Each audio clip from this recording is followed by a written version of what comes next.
Okay, so the recording has started. So thank you all for taking time out of your day to come and attend this session. It was scheduled for an hour and a half. I honestly don't think it will take this. Personally, my presentation will take about 25 minutes, and then there's time for questions and answers. Because this is our first time doing this, I have a pen and piece of paper beside me because there will, I'm sure, be questions I can't answer. So I will take note of and try and respond to them at a later date. We also have Professor Lynn Gabriel joining us, and she's also part of our unit of assessment co-lead, as well as Professor Alison Lever Fawcett, who will be she's at the PRSF, I think it is, and she'll join us shortly. So hopefully between the three of us, we can answer your questions. But like I say, I'm ready for those that I can't answer.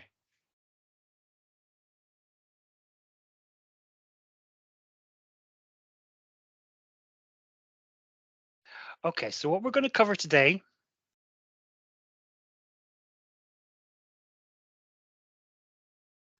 is I'm going to explain to you what REF is and what the full meaning is and why it's important to UK research and development.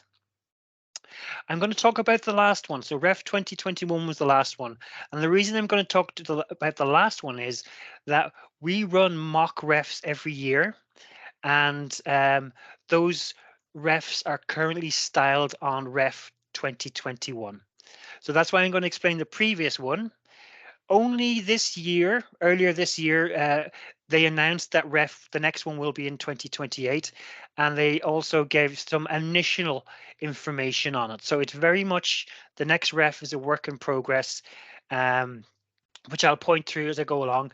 Right now, they announced the initial confirmation of the date of ref, some of the changes they're going to make, and it's out for consultation now. So YSJ has basically sent in a number of questions about the process, as is every university in the UK. So that's why 2021 is important. But I'm going to be introducing you to the next one, the one that counts for us that we're going to be submitted into. And obviously, most importantly, if this is why is this relevant to you and to the university? And hopefully I'll be able to explain both of them to you in the course of these slides. So what is REF? REF stands for the Research Excellence Framework, and you can click onto that web link to find out more information. So what it's to do is to assess the research excellence across the UK in all higher education providers, so all universities or anyone doing research in the UK. It provides accountability and evidence for the public investment in the research. And that investment's highlighted in over £2 billion are released or rewarded to different institutes as a reward for how well you do in these refs. And that's called QR funding. I'm sure a lot of you will have heard of this. It's pilot funding the university provides for your research, but there's so many other ways it's been invested in the university. So each country in the United Kingdom has its own organization which runs it. For us, it's going to be Research England, but we have Wales, Scotland, and Northern Ireland, different departments running that.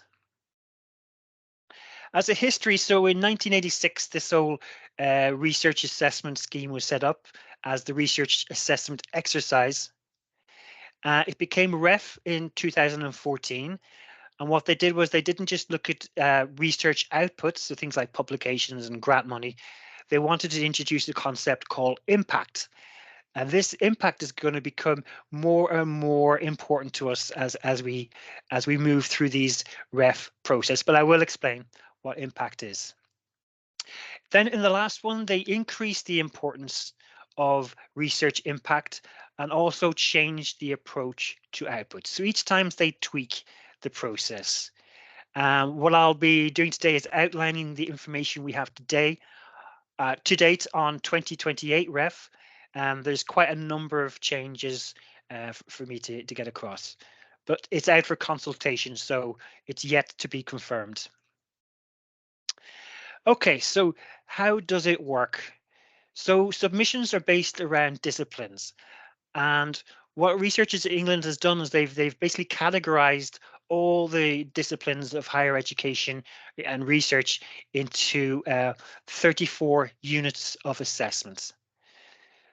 So the purpose of today is for us to communicate to people in our unit of assessments, which is unit of assessment 3, which covers allied health professions, dentistry, which isn't relevant to us, nursing, pharmacy, nutrition, and biosciences. So it's quite a wide um, umbrella of topic areas, which is quite which is one of our tasks in communicating to people under this UOA3, because they're not simply in one school in one room, they're spread all over the school. So the purpose of this talk today is to gather people together and explain what the process is.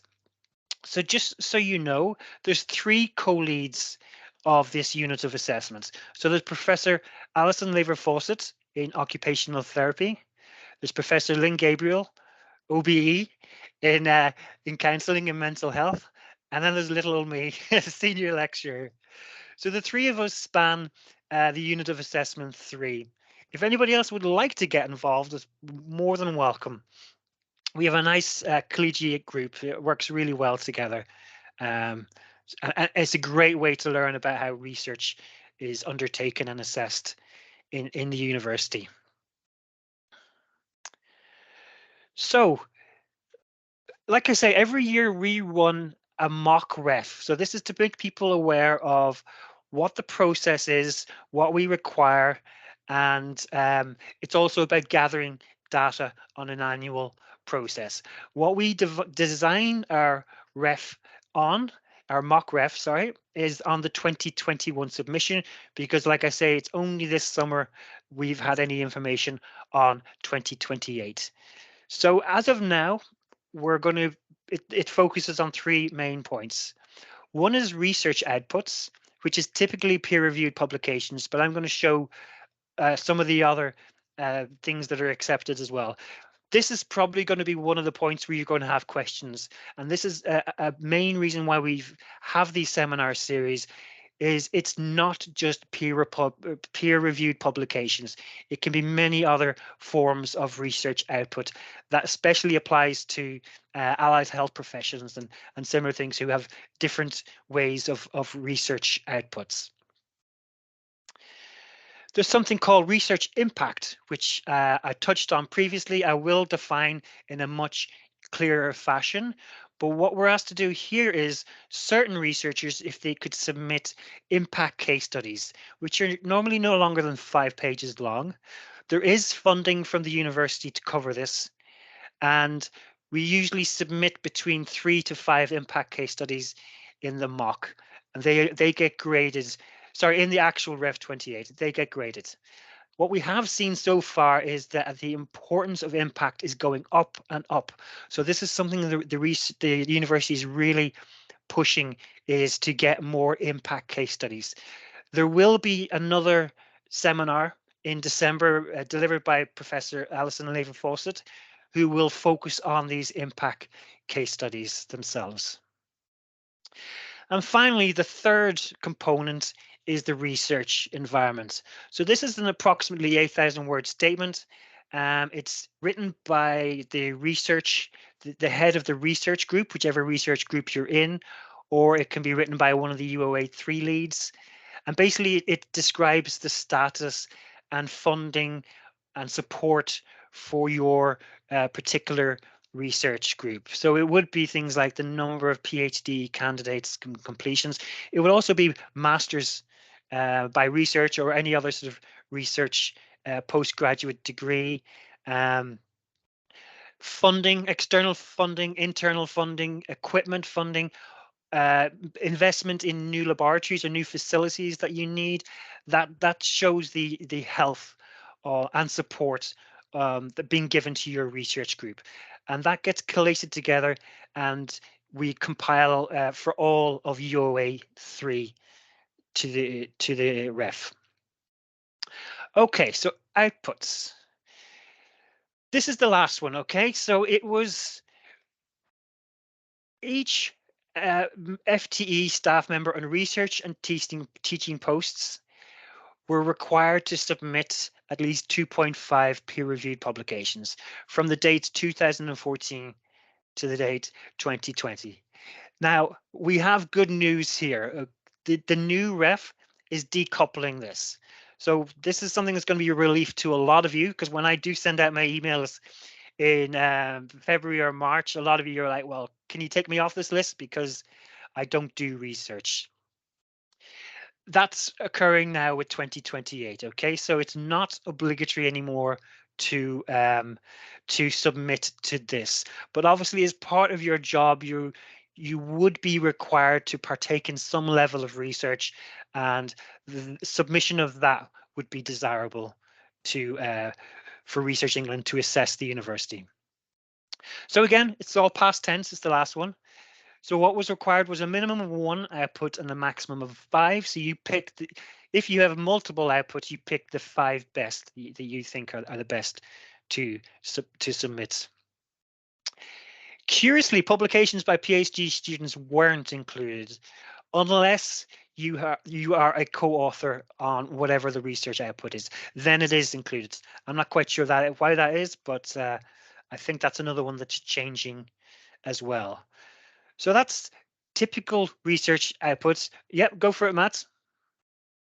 Just a question on that last one. Was that publications by PhD students enrolled in that university or anywhere? Wow, that's an interesting question, because I know you can take in research from your previous institute. So I guess it would be from your previous institute. Yeah, your previous institute would be excluded in that case unless you happen to be the co-author on it. And hopefully with your current PhD students or PGRs, you would have you would be a co-author on all pieces. So I think to answer your question, Matt, it would be yes, you couldn't carry through PhD students from previous university unless you were a co-author. And I was thinking more of if I was a PhD student and had research published, but I'm not a student at the university in which it's being submitted for ref. Don't worry, Matt. This is past tense. This is 2021. So it's going to go out. I believe it's going to go out. I don't agree with that particular one. Yeah. It's all up in the air at the moment. So 2025 is when we're going to have a final decision on this, but I believe that's one that's changing. But Matt, you're going to go through as a member of staff, not as a PhD student. Yeah, that's what I was trying to clarify. Yeah, yeah. PhD you are a member of staff. Also a member of staff, okay. So where that's it. Yeah. Yeah. Okay, cool. Thanks. Super.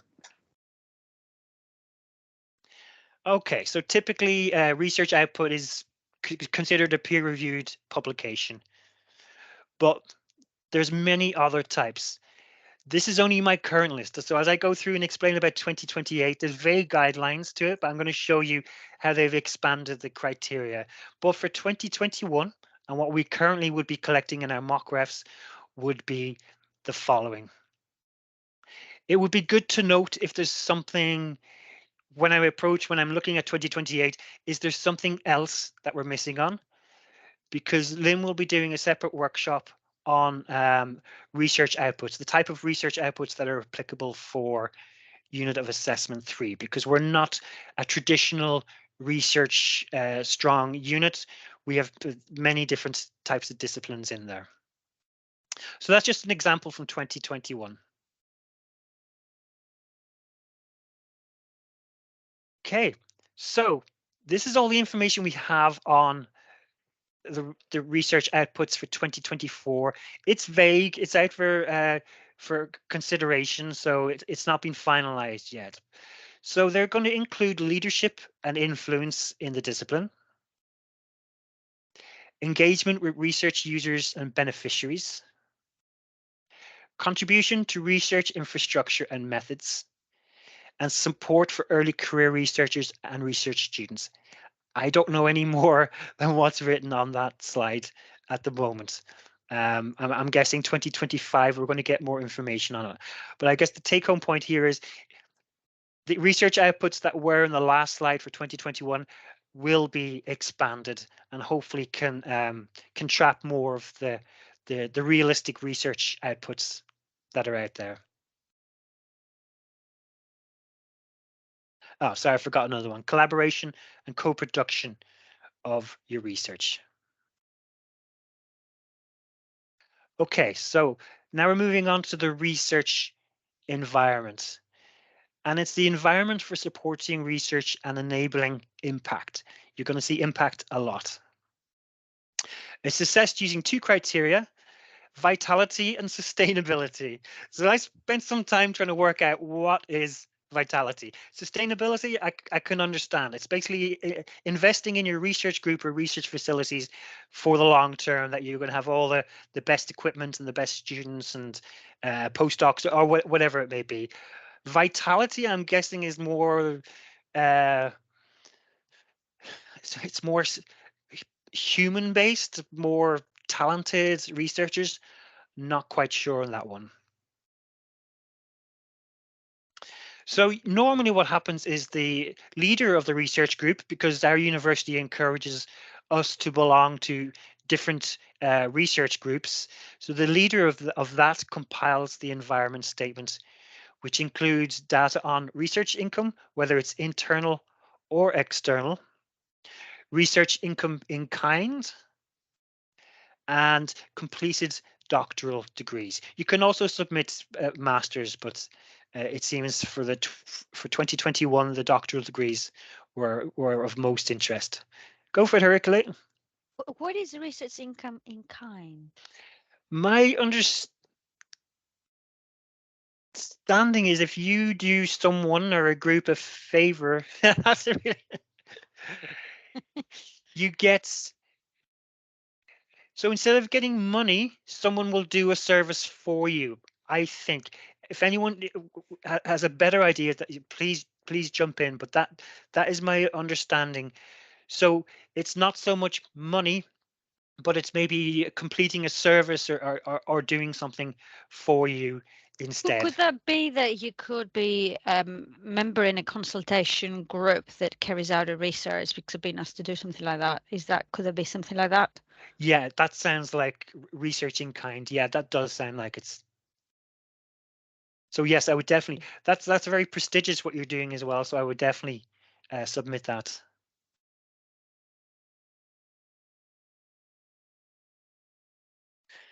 Okay, so all of that comes to the UOA 3 leads, and they compile it and they submit it into the final report that goes to the university and then gets submitted to REF.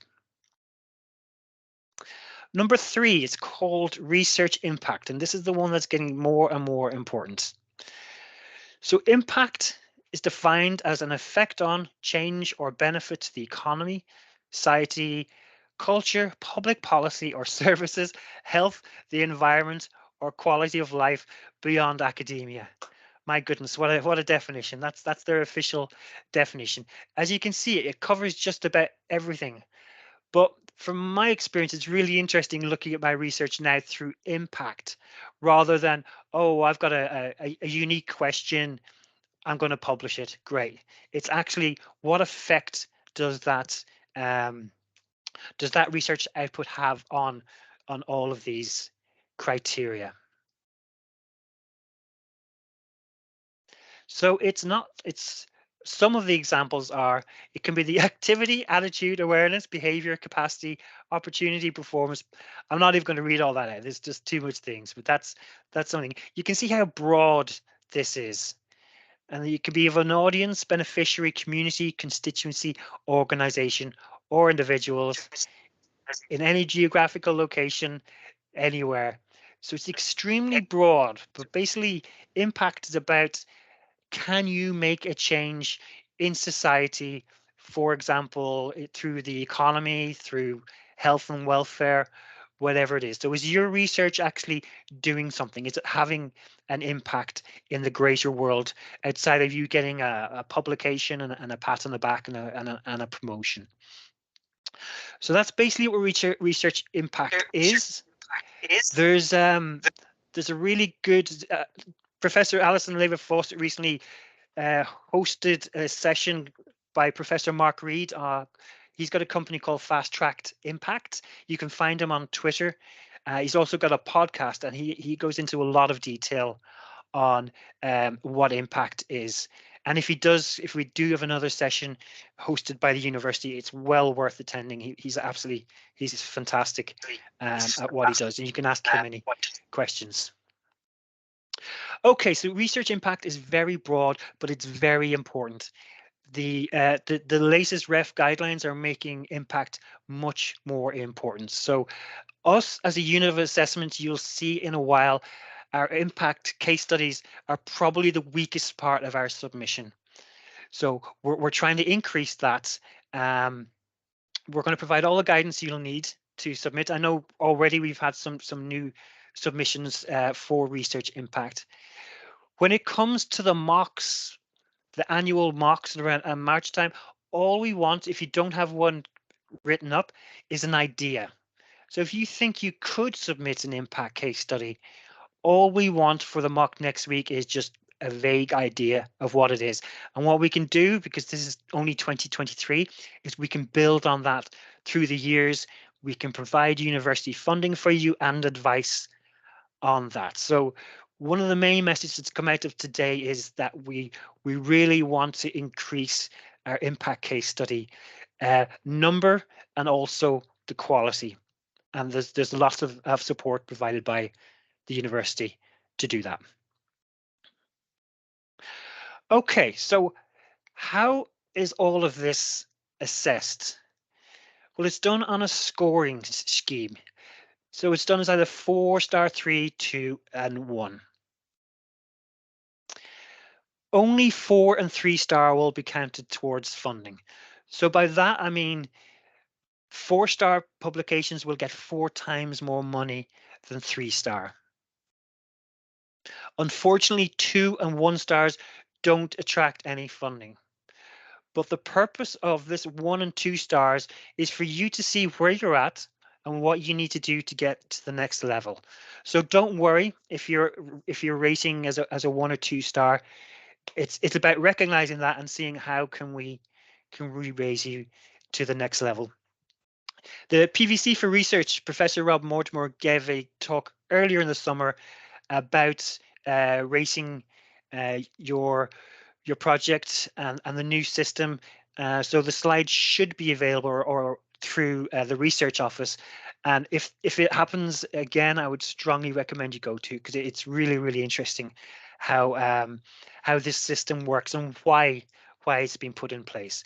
So I would say we do ask you to self-assess. So as part of the form I'm going to show you, we ask you, in your opinion, how would you rate this? And then an external evaluator, so someone from another university completely, will actually give it the rating. So it will be interesting to see how it matches up. So yeah, what we want to do is basically gently help people to move from a 1 and 2 star up to the 3 and 4, where the university starts to get money out of it. So that's why we ask you, when you see the form that comes out early next year, there will be a space on it for you to self-assess. So you judge using criteria I'm going to show you in a minute.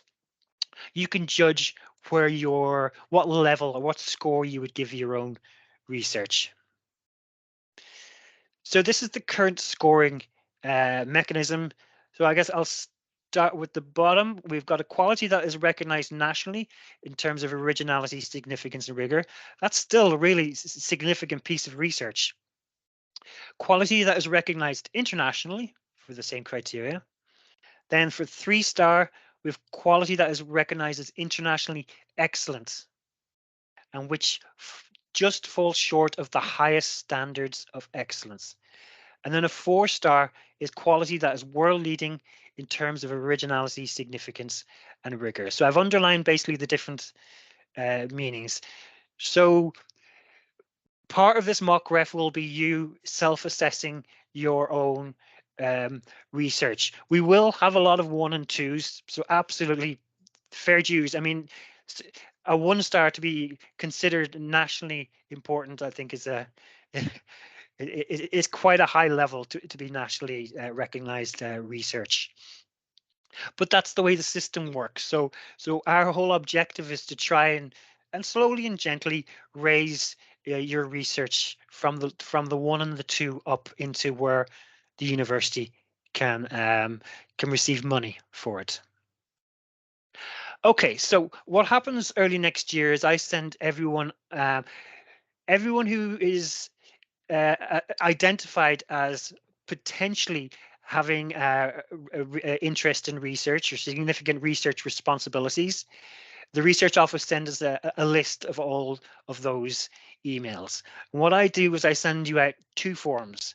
One is called the output detail template, and the second one is called the environment statements. So the output detail is Excel. Hopefully you can see that there's quite a lot of columns on that, but I've basically included mine. So there's my name. That's the actual title of the paper. It was published in the International Journal of Cancer. It's a journal article. That's the DOI code that you can go straight to it. That's the volume, etc. This is the open access. So there's a big drive within the university and in the UK research in general to push towards open access. So it is seen as being more favourable. So in our case, it was gold. At the time, this was a collaboration with Northumbria University. So we got the gold. We paid for the gold access through Northumbria. But now I know that York St. John has a lot of agreements with different journals. This is really important to know.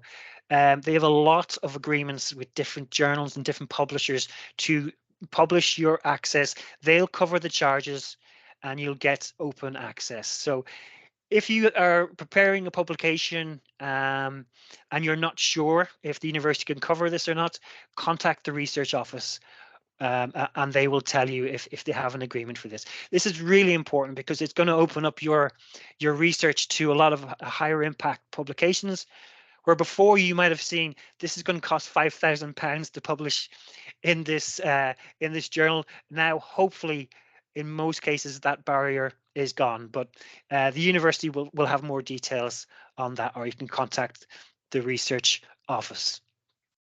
So then we have date of acceptance for publication, open access again. This is the Ray link. So if you don't know, Ray is the university depository for all research. So when you have any research output, whether it's a conference, book, publication, you name it, it has to get posted or submitted onto the Ray system. And there is something like 28 days from publication or whenever it's been produced to put it there. So I would recommend as soon as your research output has been accepted, published, or whatever form it takes, to submit it to Ray. When the university is assessing your publications, they also access Ray. You'll also find if you're going for promotion that the only way they will look at your publications or your research outputs is through Ray. So it's extremely important you submit it there. So that is the link that will take them directly to Ray. And that's how the external reviewer will access the publication and then can read it. So then we've got Owen, it yes. needs to be done. It needs to be submitted within 1 month of acceptance, because 1 month. if you miss that deadline, they won't be able to represent you in RA. And the other thing I've posted here, my understanding from what I know from the library is that if you want to publish something as an open access, they ask you whether that project is related to a internally funded or externally funded project. Otherwise, I don't think you can have your article open access. Oh, very interesting. Okay, I didn't know that, actually. Thank you very much.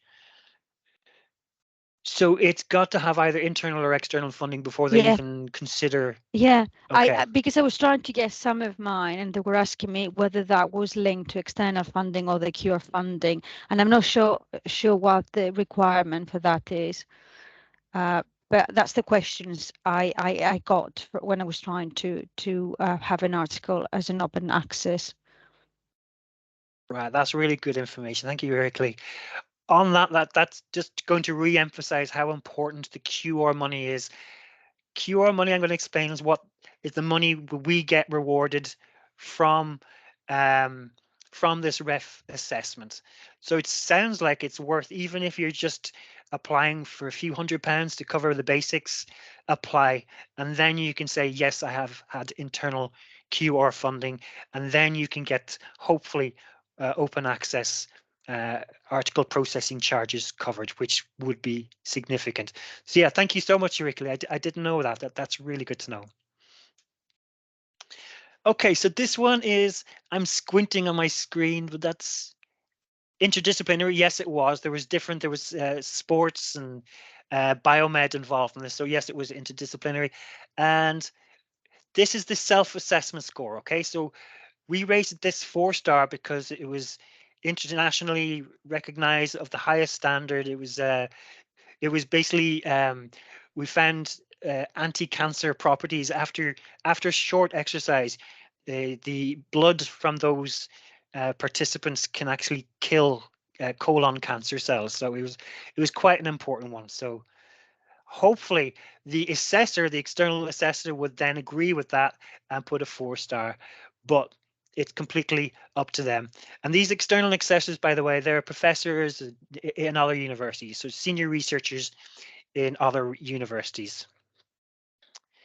And then here's another one. This is a 2-star, so it much lower rating, still a very important paper in the field, but it's a much smaller field. It's about using insects to test immunomodulating agents rather than using animals. So it's very, very niche, hence why it was a 2-star, but it is internationally important.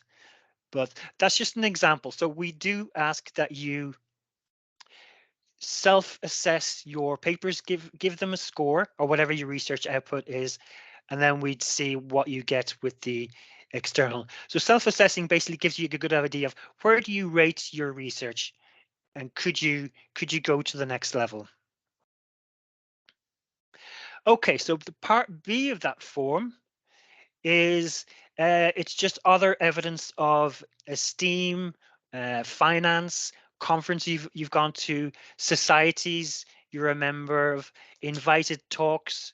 So basically you get forms A and B. You fill out A with whatever publications, whatever research outputs you have. Attempt to self-assess. That table with the 3, 4, 3, 2, and 1-star, that's also provided in Form A, which takes the form of an Excel sheet. Form B is just a Word document that you fill in. You send that back to us, and then we compile all that data for the university. If you don't reply the first time, unfortunately, I'll obviously eliminate the people who have returned to me. I have to go again. I have to send out another email maybe about a month later, and that'll be marked urgent. Could you send back these completed documents? And then there'll be another one sent out much closer to the deadline day, which I think is the end of March, and that will be very urgent. And usually between the 3 of those emails, the last time out of about 40 staff members, 38 of the 40 we got returns from. So apologies in advance if it seems like I'm pestering you, but just fill out the form or tell me you don't have any outputs or anything to include, and I'll take you off the list and we'll carry on.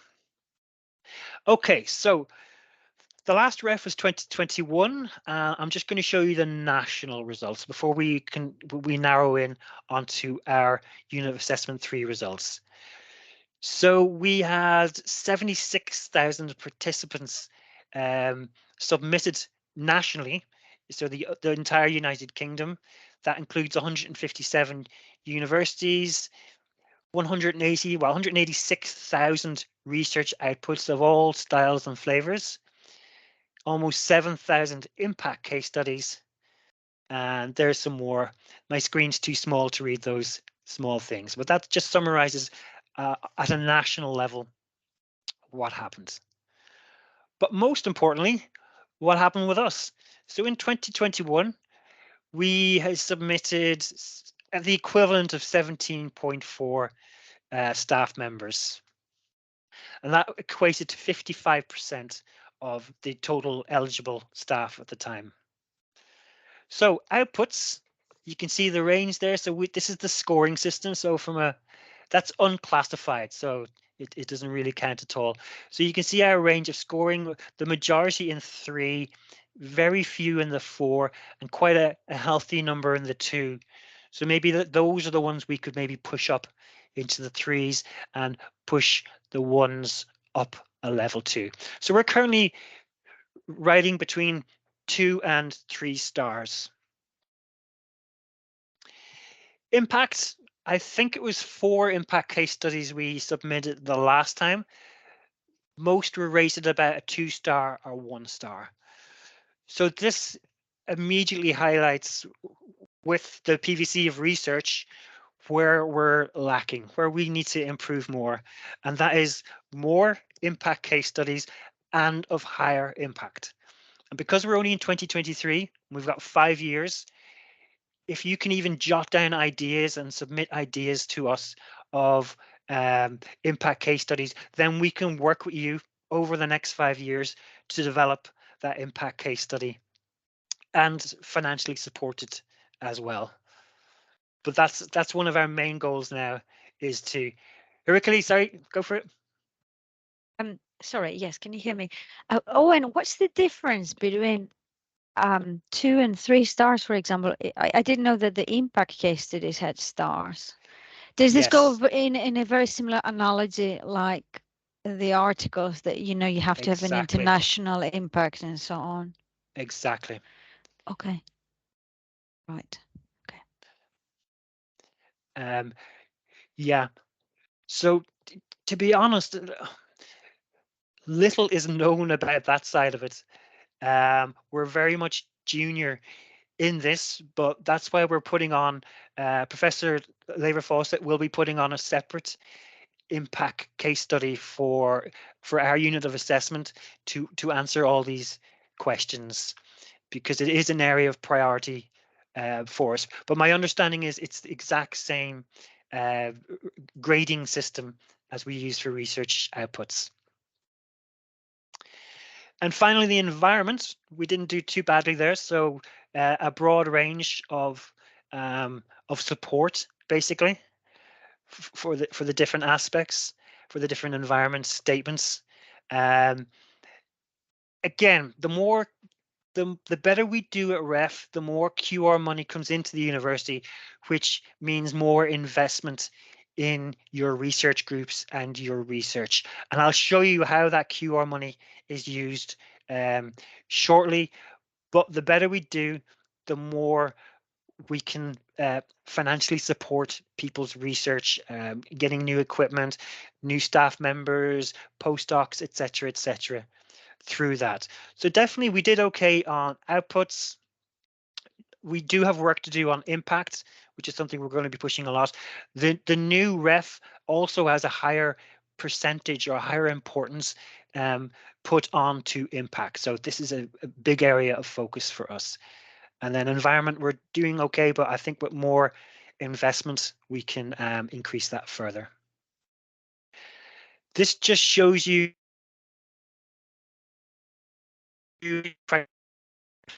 outputs, impact, and environment. And this, most importantly, is the percentage of the marking scheme. So basically, 60% of the importance of the submission was due to outputs, 25% impact, 15% to the environment. So this is how it's all put together holistically. So the next REF, it was only this summer they announced it's going to be in 2028. It was complete guesswork before that. And it's going to assess research and impact from 21 to 2027. They've done a lot of changes. Again, it's out for discussion, so nothing's been finalized yet. But what they've said is there's going to be a change in emphasis from performance of individuals to contribution of institutions and disciplines. Now, This is going to be really good news for you. A lot of you who are thinking, oh my God, I am forced by law to submit something and I don't have anything to submit. So basically what that is saying is it's not good. The emphasis is not going to be on the individual staff member to submit research. It's going to be on the institute or the discipline or our unit of assessment 3. So the pressure's off on the researchers, but if you do have anything, or if you are research active, we definitely would love your submission. So it's going to encompass broader contributions to research and the research process. How vague is that? So not sure what that means, but that comes from their actual decision. By the way, the link for the decision is here. Okay, so early decisions from the UKRI. They're going to expand the definition of research excellence to ensure appropriate recognition is given to the people, culture, and environments. Again, that's about all we know so far. More details to be announced in 2025. So this basically is taken from a press release that came out during the summer where they said, we're going to change this, we're going to change that. It's gone out for discussion. So 2025, they'll be tweaking it and coming out with the final plan. Okay, so with Ref 2021, that's the weighting of the importance of each factor. So what they have told us is for 28, instead of outputs, it's going to be contribution to knowledge and understanding. And that's going to be reduced slightly. So the importance is going to be down to 50%. So it's going to be continued like it was, where you submit your research outputs, but 10% of the score will be based on evidence of broader contributions to the advancement of discipline.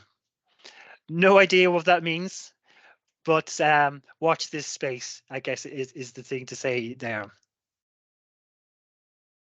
The environment is going to change to people and culture. So instead of just the culture and the facilities you have, it's going to have a lot more emphasis on us, the researchers and PGRs, etc. And finally, impact.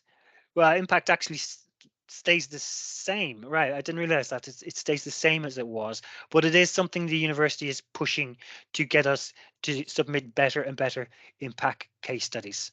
So it's going to this time consist of an impact case study and an accompanying statement to evidence engagement and activity beyond the case studies. I don't know the specifics of this. That is yet to be decided, but that's how they're doing it. So basically, they're tweaking all 3 criteria for REF. They're expanding it, and it's out for consultation right now. We'll know more next year. So why are we here today? So like I mentioned earlier, for 2021, it was quite strict. They basically wanted all staff with significant responsibility for research employed from or on 31st of July 2020 were required to submit to REF. That caused a lot of stress. It almost felt intimidating, I'm sure, to some people. The good news is they're relaxing that now. Okay, so it's not compulsory to submit a research output or anything else. You can, when it comes to mock, just say I have nothing to submit and I will leave you alone. I'll be back next year, but I'll leave you alone for that year. So that's the really important take-home points of 2028 is you are no longer obliged to submit a ref, but if you are research active in any way, please do, because it allows us to have a larger income for more support in the future. So the research volume will be determined from the average staff volumes over multiple years. So instead of just compiling a number of research outputs at the end, it's actually going to be seen from a year-to-year basis. So it's almost like your rate of productivity per year. Okay, so it's always about money. this is why REF is so important to York St. John and to your research. So REF 2014, the university was given £750,000 from Research England to reinvest into research at YSJ. We did great in 2021. We got in 1.5 million. And the PVC of research has set the goal for the next one to be 2.5 million. Hopefully you're feeling that research in the university is getting a lot more professionalized. There's a lot more support. It just, there's also quite a lot of QR money to help you out. They can't spend the stuff. So if you do have an idea and you're thinking, oh no, I'll never get it, please try submit for QR money. You'll be surprised because what I've been seeing the last few years is there's always been a pot left over. And we don't want that, as you well know, in university, it's the last thing you want. So the goal for the next one is to bring in 2.5 million. How we're going to do that is improve our impact case study submissions and get them so the number and the quality. We have 5 years to do that. Increase the quality of our research outputs to get them higher scoring into the money brackets. And yes, to increase our environment statements as well, and the support we provide to our researchers and PTRs. So that's the goal. That's why the REF is so important and why we conduct annual mock REFs. So we're almost at the end. So this is just to give you a flavor of where that money actually goes. So typically twice a year, I believe we're on to our second call of this round, the head of research for your school invites you to submit research projects to support grant funding, to support principal proof of principle projects, travel to conferences or to form collaborations, that sort of thing. There's different criteria.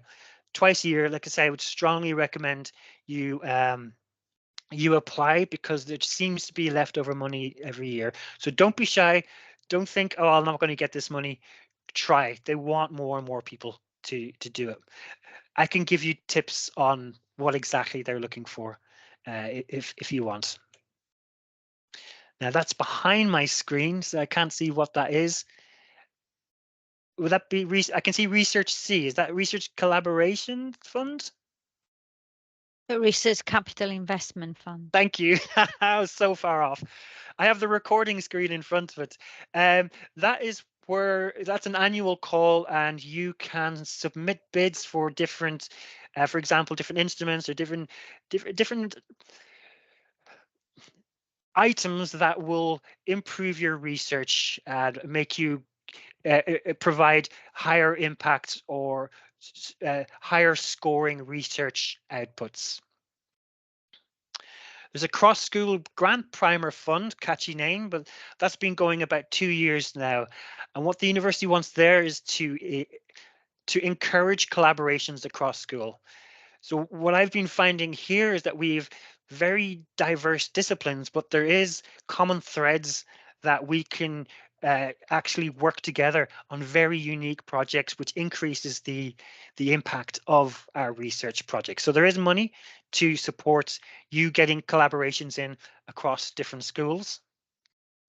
There's a research impact fund. This is the one that will support your impact case studies. So if you need to organize a conference or whatever financial support you need, there is a small pot of money to help you do that. There's matched PhD studentships. You've probably seen these advertised a lot on the YSJ newsletter. The university will provide 50% of the funding if you can find 50% from an external collaborator. There's university research fellows. This is like a fast track postdoc scheme where you're given 3 years funding for someone who's got their PhD, and the objective is that they're supported for the 3 years, but in that 3 years they become faculty level. So basically they can become a lecturer. So that's something quite new. That's a postdoc scheme. There is going to be an international collaboration fund coming soon. So the other thing Professor Rob Mortimer is involved in besides research is internationalization. He sent an announcement earlier in the week saying about what they're doing, the new collaborations they've signed up in Singapore, China, Bhutan, you name it. So this fund is going to be to support international collaborations. And the other thing is he also has stated that international collaborations produce higher level, higher impact research outcomes. So the university is really pushing, if you can form any sort of an international collaboration, it will be looked on extremely favorably by the university. It's the PVC for research, it's one of his main priorities. It funds the Institute for Social Justice. So for example, community research grants, and it's going to, most importantly for us, it's going to provide some pilot grants for the new Institute for Health and Care Improvement, which I think everyone in UOA 3 can be involved in and should be involved in. This is a gift we're being given here with this new institute, and it's another area where we're going to be able to get together and work on really unique and interesting research. Another thing actually I've just remembered, which is excluded from that list, it also funds professorships. So if you're seeing there's some new professors being hired recently, for example, there was a new professor of bioscience, that's also coming from the QR money. Great. So my goodness, I spent way longer than I thought, about twice as long. Just to inform you that there will be another one of these sessions on research impact. So if you even have a little inkling of an idea that you'd like to have a research impact case study, but you don't know, can you? What level is it at? What support can I get? I would strongly encourage you to attend this. I believe the announcement for this has already been sent around, but if you contact Professor Alison Laver-Fawcett, if you haven't heard anything yet, it is, I think it's the December the 13th online for that one. And we'll be doing another one on what are the different types of research outputs in accordance with 2028. Professor Lynn Gabriel will be doing that, and we'll announce a date shortly. That also will be on Teams in January or so, we think January, February 2024. These are some extra resources so you can read. This is the early decisions. This is basically a one-page summary of what we know about 2028. This is it written from different perspectives. Okay, you might be familiar with Wonky. They do health, higher education, and Times Higher Education as well. So these are just seeing REF from a different point of view rather than the actual official email. If you want to, there is another. Elizabeth Anderson Goodwin is going to be doing another ref tomorrow. You really don't need to do that because you've done this. But if you have any central questions about ref, use this email. Otherwise, contact myself, Alison, or Lynn. So on that note, I'll stop the recording and yeah, open it up to any questions you might have.